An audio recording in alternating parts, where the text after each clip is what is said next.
Elô, vamos falar agora da entrevista que você fez ontem com a Juliane Lins, a ex-esposa do presidente da Câmara. A gente já conversou sobre isso bastante ontem aqui, mas você ontem mesmo fez uma outra entrevista com ela.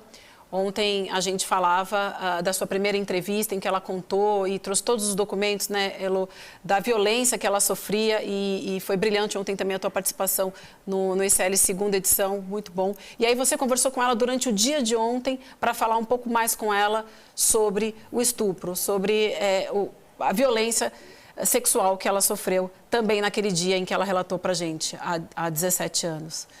Como é que foi essa conversa e por que ela resolveu falar agora, Elô? A gente viu na tua matéria, né? Foi bastante difícil, né?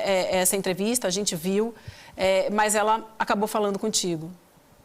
Então, o que aconteceu? Foi preciso conversar com ela mais de uma vez para ela conseguir contar tudo o que aconteceu, né? Na primeira conversa, ela não conseguiu contar do estupro. É um assunto que ela ainda tem muita dificuldade de falar. E na hora que eu conversei com ela, tinham duas pessoas presentes.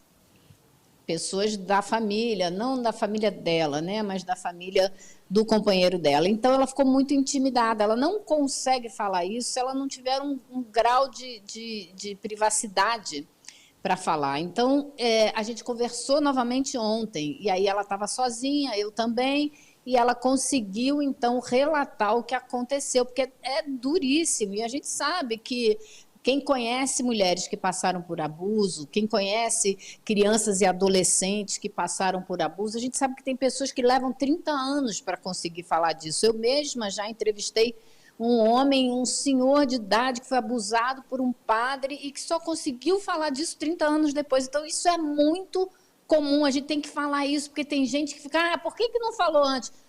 Por quê? Porque isso é um trauma tão profundo que as pessoas não conseguem falar, é isso.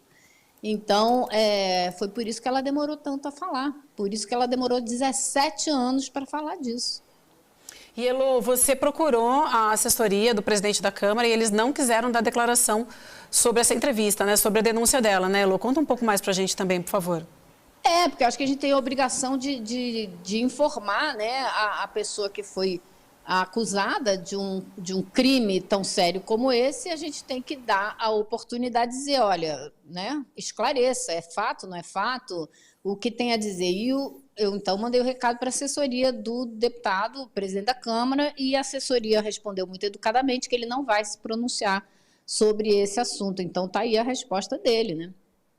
Elô, e ontem a gente ouvia também a entrevista no ICL segunda edição de uma especialista, né, uma jurista, advogada, e ela disse que cai em decadência, acho que foi esse o termo jurídico que ela usou. Se você puder explicar um pouco melhor para a gente aqui, para a gente atualizar a nossa audiência também, ela não pode agora fazer uma acusação, abrir um inquérito contra ele por estupro, né? Exatamente, que foi assim, para mim, uma ducha de água fria, porque na primeira conversa que eu tive com ela pelo telefone, a doutora Priscila me disse que talvez houvesse uma possibilidade, já que o estupro era um fato novo, porque o estupro não faz parte da primeira denúncia que a Juliane Lins fez contra o Arthur Lira. Então, talvez fosse um fato novo. E aí eu mandei toda a documentação para ela, e ela, depois de ler toda a documentação, ela concluiu que não tem mais, o prazo expirou.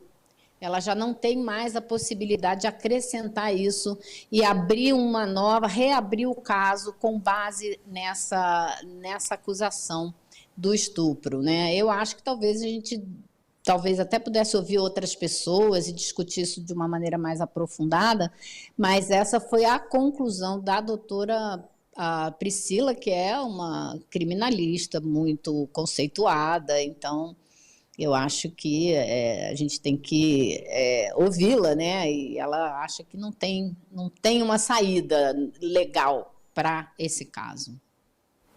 Isso é frustrante, né? Eu me sinto exatamente como você.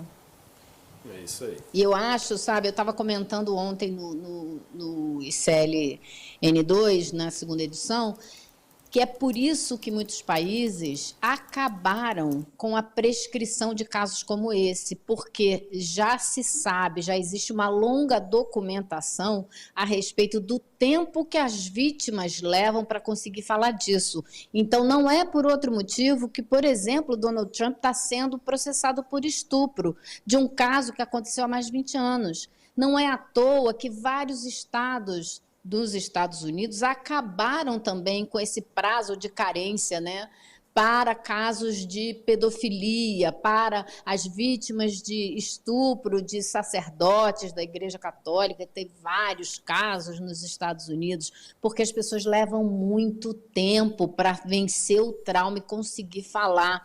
Então, acabou esse prazo de carência em muitos lugares, por reconhecer que as vítimas precisam de muito tempo para tratar do assunto. Elô, tem uma pergunta da nossa audiência para você. Vamos botar aqui para você poder responder a nossa audiência. Vamos lá.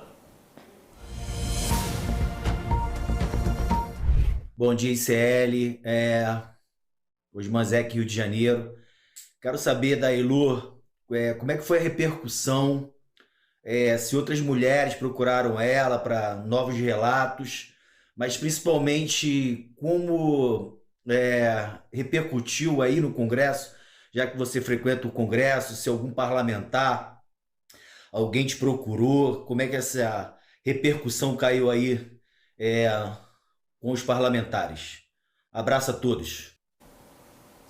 Vamos lá, na primeira vez que eu conversei com a Juliene, só por causa da agressão física, eu já recebi mensagens no meu Instagram sobre isso. E agora, depois dessa entrevista, recebi mais um tanto de mensagens falando da importância das mulheres relatarem a violência, falando da coragem que a Juliene teve de contar o que aconteceu, como é necessário, relatando casos particulares de abuso sexual, de mulheres que ficaram casadas muito tempo. Teve uma que me escreveu, inclusive, ela não deu nomes, ela falou, mas eu passei muitos anos casada com um jornalista e que...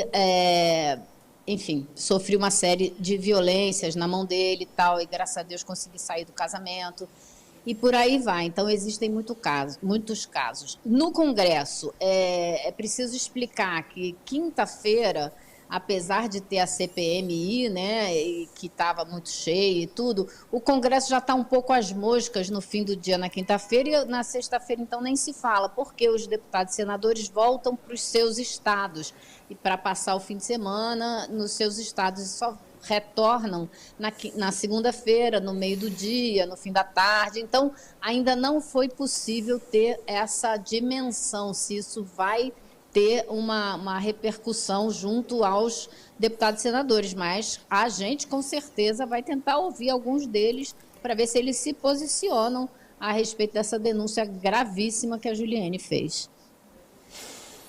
Elô, eu vou te dar os parabéns novamente, porque para a gente como mulher é muito difícil tratar desse assunto e você foi brava, minha amiga. Obrigada, e a gente sabe que essa é uma entrevista que representa todas nós. Todas nós que sofremos ou não esse tipo de agressão, mas todas nós conhecemos alguma mulher que já passou por isso. Exatamente, a gente sabe que isso, infelizmente, não é algo fora do comum no Brasil, não é.